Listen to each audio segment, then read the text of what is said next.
Hey traders, welcome to another crypto market update. Sorry, there's a little bit of noise in the background. Neighbor is cutting down some trees and doing a lot of renovations, so that is going to have to be something that we're going to have to deal with. So let's get right into the video. First thing we're going to be looking at is the core CPI number that came out in the United States. The forecast was negative 0.2 and it came out to be negative 0.4, so let's look at that right now. So what is a CPI, or a consumer price index? This is a core CPI number, and it measures the changes of prices of goods and services excluding food and energy. So this is the difference between normal consumer price index, and this is a month over month number here that they're coming out with, and we can see that it came out with negative 0.4. Last time we hit anything close to that really was in 1983, in 2008, let's see here, 2008, 2009 financial crisis,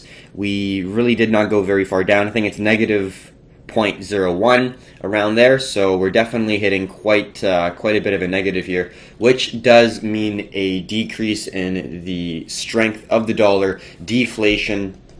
But we got to look at not just the entire CPI number. This is across all items in the United States. This would be just excluding food and energy, but in this video we're going to quickly break down different sectors within the United States, looking at the CPI numbers, the consumer price index numbers for different sectors within the United States. So first things first, let's look at apparel in the US. It is actually going down significantly, but we haven't really seen the price of apparel, clothing, go up since the dot-com era in 1994, 98, around like before the dot-com bust was the peak for the apparel costs, and now we're actually seeing a lower high. And you see this kind of stagnation or the peak in the dot-com era be present in many different charts. So let's look at another chart here. Used cars and trucks around 1995, 1996, 97, peak of the dot-com, the bullish strength from the dot-com boom was the peak in the United States, it looks like, within some of these charts, as well as many other factors that we look at within our more global macro videos that we do provide. Household furnishing, same thing. We saw a peak around 2000, and then we saw a slow decline in the CPI numbers for the household furnishing and operations for the United States. This chart surprised me quite a bit. We saw a massive decrease in the actual cost to purchase toys in the United States. The CPI numbers peaked at around 1997 for toys in the United States, and it's been going down ever since quite significantly, but not everything has been going sideways or down since the dot-com era. Some things have been continuously increasing, like we can see. Admission to movie theaters or movies, theaters, concerts in the United States has been increasing significantly, but nothing close to some of the stuff that we'll be talking about shortly. This is going to be food and beverage. This is going to be a key component to be looking for actual inflation, because there can be inflation in obviously many different sectors. There could be inflation in equities, there could be inflation in real estate. You can have entire economies that are overinflated, which would be a bubble like we saw in Japan, and like what I expect the United States is in right now. But we are going to be looking at food and beverage as a key CPI number, because that is going to directly affect people, and definitely I think that's going to be one of the most important aspects that people don't want to see the prices of goods and services change, because who wants to pay significantly more and more for everyday goods and services, especially food that you have to feed your family with? That, in my opinion, kind of creates riots and people getting really, really upset. And then the central banks have to do something about it. They could be increasing interest rates significantly, like we saw in the past. Many central banks do. Japan was one of them. They've lowered interest rates significantly and then raised interest rates significantly, and that level of meddling really dampers what a free market could provide in an economy. Let's look at one more thing. Medical care in the United States has been astronomical here. It's just been basically increasing every single month, every single year, and you know, I personally live in Canada, so I'm really thankful that I have what Canada offers. But yeah, this is definitely not everything is going down in value. And when you look at all items, you're thinking that's a great thing that the cost of goods and services is is going down in the short term for individuals, but we do see that not everything is actually going down. Medical care has not. Last chart we're going to look at is not really related to CPI, but it is the purchasing power of the consumer dollar. And this chart actually dates back all the way to 1913, January, I believe, 1913, and we can see it starts off at 1,017.8, and we're currently at around, let's say, 39. Actually, we bumped up a little bit because of the increase of individuals wanting to purchase the dollar or hold the dollar, or at least transact into the dollar from basically every commodity. And because the United States is a global reserve currency, if you're selling coffee beans, silver, gold, oil, you're going to buy the dollar first, which is creating a lot of demand, especially when we had that massive liquidity event. You know, you're even considering Bitcoin. Everyone talks about Bitcoin in dollars as well. So there's a lot of benefits to being a world reserve currency. So that is going to be the more fundamental side of the video. Let's now get into the charts here. First, looking at BTC. We already went into the long-term time frames, but let's quickly talk about what we saw right here. So we see this 85-ish level hold really well, which is good to see. We are looking for that potential head and shoulders that could play out with the head. Let's just draw it in here with the left shoulder to the right with the long wick, and then we see that head actually hold right at that key level of resistance, like we can see. So this is that wick we were talking about for that left shoulder. We see the head right here, and then if we are able to hold this level of resistance, we could be looking at a potential head and shoulders, as we can see like here, and that would be the potential play that would occur if we were to look short. We do have a key level of support at around 77, but I do think that if this price action pattern does complete, it would be favorable to look for a short opportunity, especially with this trend line broken as well with multiple touches. That would be a validation of a break in trend. And then we also have the price action pattern and the market structure all leaning towards the downside, as well as increasing sell pressure coming into the market. As we can see, the high has significant amount more sell pressure compared to the buy volume, as we can see. So definitely, in my opinion, things are shifting. I don't expect this to be a massive sell-off, but due to the miners, like we said, capitulation, you know, we've made videos and videos about it before, but to go over it again, that is the fundamental bias as to why we think there could be a move to the downside, and then also the fact that the price action, the volume, you know, looking at VSA does indicate that we could see a sell-off here, but I'm not going to be looking for massive moves to the downside. If we do look at the weekly chart, we do have this nice triangle here, and we have a nice level of demand at around 6K, and I don't really expect the price to go below that zone. Even if we get the candle closure to sit at maybe even 7 or beyond above the zone, but we could get a wick here. I just like the fact that in the equities market, you get circuit breakers and you get entities meddling with free markets, whereas in cryptocurrency you don't get that, which in my opinion is phenomenal. So if you are able to capitalize on these wicks to the downside using things like OCO orders, it gives you more exposure and more possibility to get those significant risk reward situations. So let's now jump back to the daily, because we've already talked about the weekly enough. In my personal belief, very simple structure that we're playing with for the weekly, and then for the daily as well. Got a pretty good structure that we're dealing with. The 91, let's say $9,200 zone that we are looking for, that right shoulder, is a very important zone in the chart. We talked about this yesterday, but we can see it was a key zone before that massive sell-off back in March of this year at around March 7th, and then we see it as a previous resistance, new level of support. It was the support that was held on that huge 40% move to the upside before it failed, retested as a new resistance, which was a previous support, and then had the huge sell-off. And then it was also the key level of support back in the triangle back in 2019. So it's a very important level for us. So if it does hold that key level of supply, that would be a really good opportunity, in my opinion, for us to be looking for short opportunities. But in the meantime, it looks bullish. We talked about a potential breakout that could occur due to a descending wedge inside a larger ascending channel or wedge. So let's look at that now. First, looking at this ascending wedge, ascending channel, you can call it whichever way you want. We have on the 1 hour chart three highs. That is a series of higher highs, and then we have a series of higher lows. So let's move this over a little bit, get our snip, and then discuss what we can currently see on the 2 hour time frame. Hopefully you can see that head and shoulders where you have this as the left shoulder. This is going to be the head, and then we're looking for that right shoulder right here.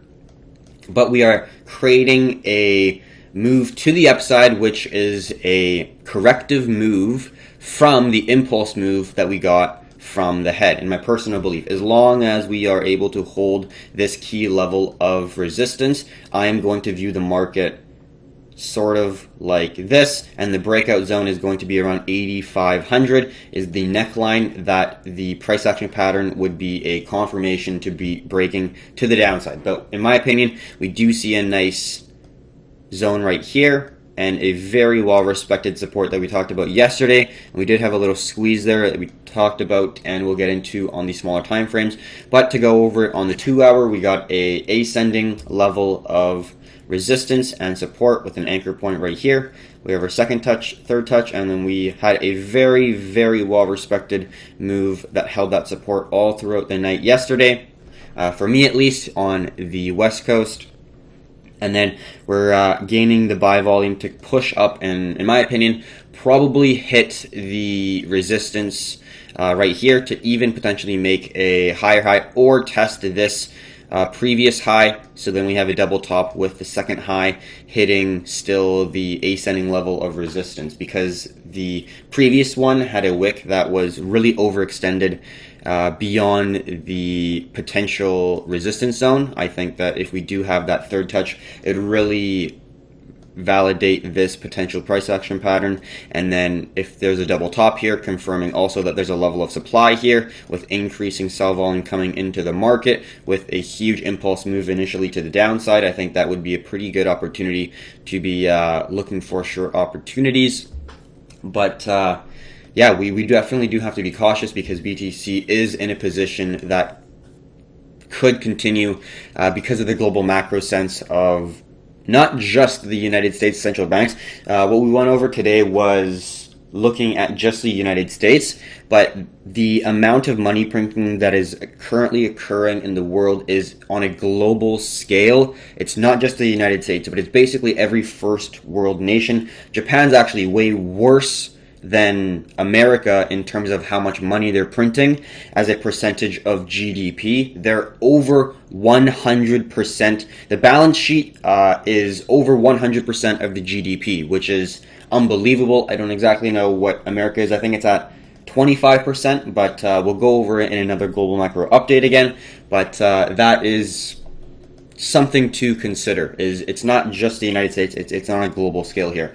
So going from the 2 hour time frame, we already have a good understanding of the head and shoulders that could appear, the potential level of supply to be around the $91 to $9,200 zone, and the smaller time frame ascending level of either wedge or channel or series of higher highs and higher lows. That is, in my opinion, a potential corrective move in the impulse move to the downside that we got. So let's now look at the small time frames here. This is the 15-minute chart. And let's just take away some horizontal trend lines here and stick with a nice clean chart. So this is the 15-minute chart of Bitcoin. Let's get our snip. And you can see the descending wedge a little bit more clear, and you also see the ascending trend lines a lot more clear as well. So this is the main support that we want to talk about, this anchor point, and then we see our first touch point. We don't really see an exact touch there, but we see the price initially hold this support very well, and then you see a dump, and then you see it test as a level of resistance initially on the smaller time frames. So it was a support, turned into a resistance, and then turned into support again, pushed up because this was a reverse head and shoulders on, let's say if you were looking at it from a 5-minute time frame, and the neckline was actually this support zone, and then once it broke above, it retested that neckline, which was a previous resistance, into a new level of support, and all you got within this zone was just a wick on the 1 hour time frame. That's very important to me, is it actually did not close on the 1 hour time frame to the downside. It actually was just a wick to the downside, which shows that the bulls were able to continue to push the price and hold it above this zone. And then we got a squeeze from a descending wedge. We got a resistance 2, 3, 4, 5. We can zoom in, and then we got a midpoint right here, and then we also had a little support right there. So let's actually zoom into this wedge. We can even go to the smaller time frames, but I'm going to stick with this. So basically, this is the squeeze we had. We either had to break to the downside because this descending zone was connecting the lower highs and we were getting sellers to push the price down, or we could continue this corrective move to the upside, creating a potential high that would be in confluence with this high or a little bit lower, some double top formation that shows that there is sell pressure and supply around the $9,200 zone. That was the thesis for the previous video, and yeah, we turned bullish I should say, where the wick on the 1 hour here definitely showed that there was buy pressure to keep the price above this zone. And then once we got the price to break above and then test once and then twice and then hold, and then we got a nice little support that connected the higher lows there, and then we got a continuation where you got a series of moves to the upside. That's definitely very, very healthy. We do have quite a bit of a well-respected ascending support now, so in my opinion, when it inevitably does change trend, maybe it might not, maybe it might just continue going on, I'm very alright with that, but if it does create some level of sell pressure here, that is going to be a main level of support that we are going to be looking for in order to potentially assess a shift in trend, and the first initial move to the downside to test the neckline that we're looking for that head and shoulders pattern that we can see. But in terms of the next few days, I think we do have some room that we could go to the upside. We do have this little white dotted line that represents a midpoint within the ascending channel or wedge, whatever you see. I see a little bit more of a wedge within the smaller time frames, but this white midway point, similar to this wedge, this is a midway point between the support and resistance, sort of, and it just represents an area where it's a zone of sensitivity within the larger price action pattern, and it's it centers the funnel in a sense, kind of like we see here. We're testing this zone now as a nice level of resistance, which is in confluence with this key level of resistance right here. And if we do make another move up, it wouldn't be surprising if we get maybe a candle closure somewhere maybe around here. We don't exactly know, but maybe we see a wick touching this zone, which would sort of be in confluence with the whole supply area here, which would confirm and complete this wedge as a last blow off top before we get maybe some squeezing to the upside, maybe an ascending wedge that actually breaks down. We don't exactly know, but we're playing it as it goes, but it does look like we could see a little bit more of an upside move before we actually see that initial impulse move to the downside for that attempt to complete the head and shoulders pattern. So I'm going to get a little bit of water, and then we'll move on to some alts here, getting into Ethereum, XRP, Link, and BNB. So BNB was an actual winner We talked about these patterns that were squeezing. BNB was a little bit of a descending wedge, not a significant squeeze, but we did see a pretty well-respected descending trend line connecting the lower highs. We got a little move to the upside, a pullback with a significant wick. That's a reverse hammer that actually was able to, the bulls were able to push the price back up. It didn't actually close green, which would have been extremely bullish, but the fact that we left such a long wick to the downside, touching that perfect point where there was a previous resistance turning into new level of support, where we got some resistance before the actual break to the upside. More buy volume than sell volume coming in. Definitely was a good move for BNB. But what's surprising is a lot of the other alts did not actually create a move to the upside that was worth trading. For example, Ethereum. You know, if you were entering somewhere around there after the break, you're not really seeing a significant risk reward yet. You're seeing a little bit of a move to the upside, slow grind up, but you're not seeing the strong pushes that BNB was able to provide, with one hour candle being over, let's say, 2.5%, whereas Ethereum has been slowly grinding up, has made a wick to the downside, which is showing that buyers are able to push the price up. And there was a decent amount of buy volume on the way down, but for the actual break, we didn't really see any buyers flood into the market. BNB, we did. XRP, we did a little bit. Let's just go to the 1 hour and draw our trend line that we were talking about yesterday that connected the lower highs like here. We saw somewhat of a move to the upside, but like Ethereum, we're not really seeing that aggressive push from the buyers to bring that price up to a key level of resistance at around 20 and maybe 21 cents, which maybe could indicate something. We do see that very, very key grind slowly higher, like so. And then if we just draw our trend line a little bit more clear, like so, and then if we put a projection there, I really like the projection tool, represents a zone, not just a single point on a chart. And there we go. That is our new price action pattern for XRP. We are making a move to the upside, but it's very slow. We're not really seeing a lot of strength from the buyers. BNB, like I said, had the most strength from the alts that I'm looking at, whereas XRP is not really seeing any strength, even though it did break a trend line that was tested 4 times, got rejected 4 times, had a nice retest validation that would, in my opinion, be a good opportunity. For a long, we're not really seeing that bullish push. Now, we could see it when we actually break this 20-cent range, so we're not out of the woods yet. Theoretically speaking, the price action is still looking bullish because of the fact that we did break to the upside. We do have a nice wick there, and we are making higher highs and higher lows on the 1 hour time frame. So it is actually going according to plan for people who are in the trade, in my opinion. We will see how it reacts to our resistance at around 20 cents, but yeah, I think Bitcoin was a better long in my personal view.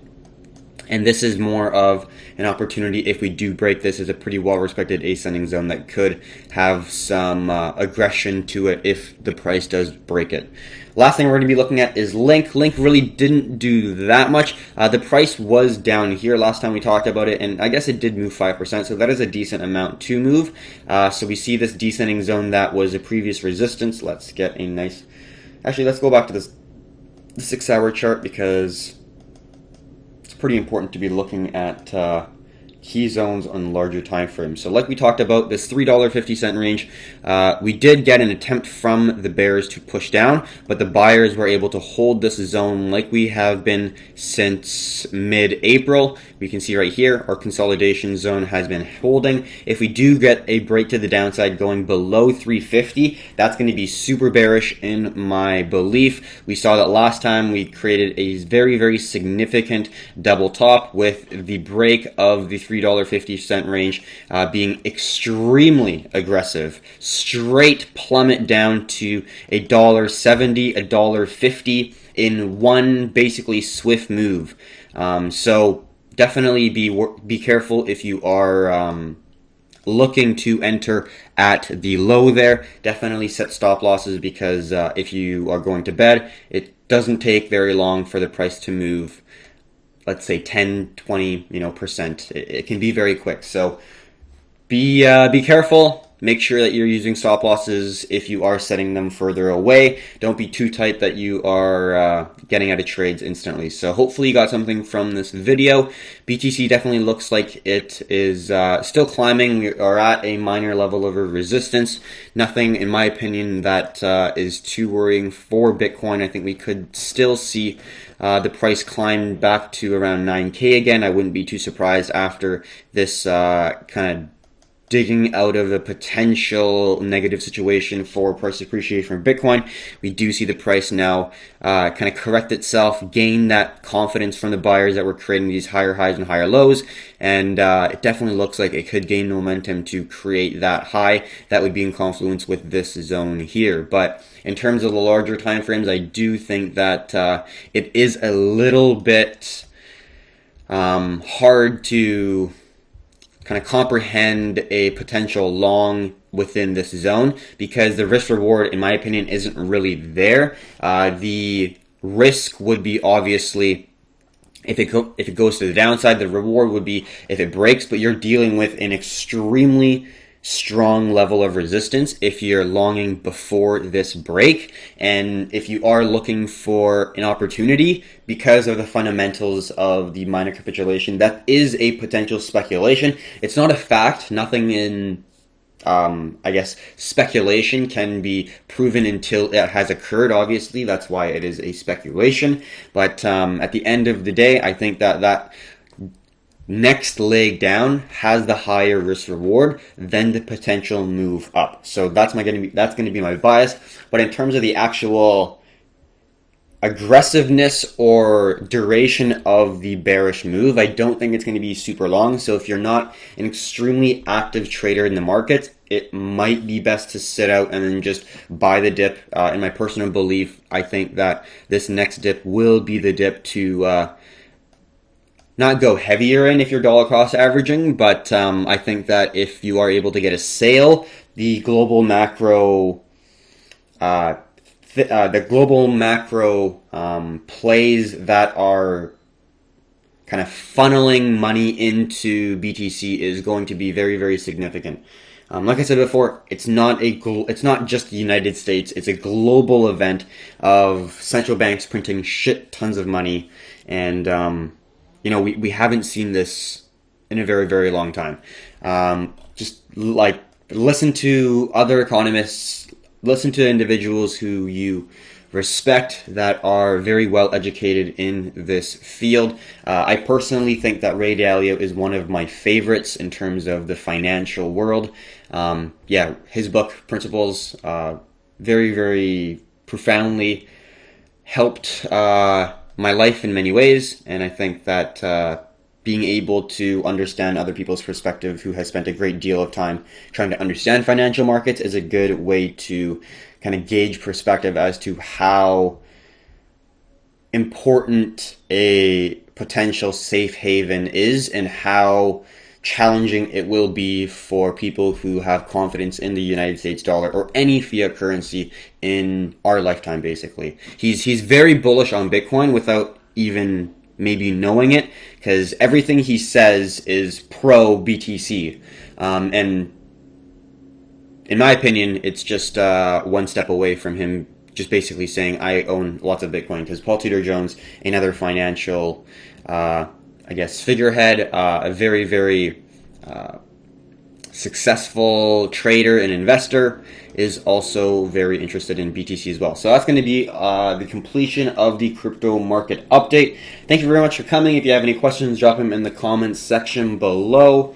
Don't really have much else to add. We really hope you enjoyed it. Thank you everyone who have been commenting, and we will see how this next little bit goes. We will be doing a global macro update talking about indexes like the S&P, the Dow Jones, looking at different indexes around the world, I guess, like the DEX, the Nikkei 225 in Japan, the FTSE, even looking at the Russell 2000, and obviously the S&P, and then also gold and silver within the global macro update as well. So thank you very much for watching, everyone. Until next time, have a good one.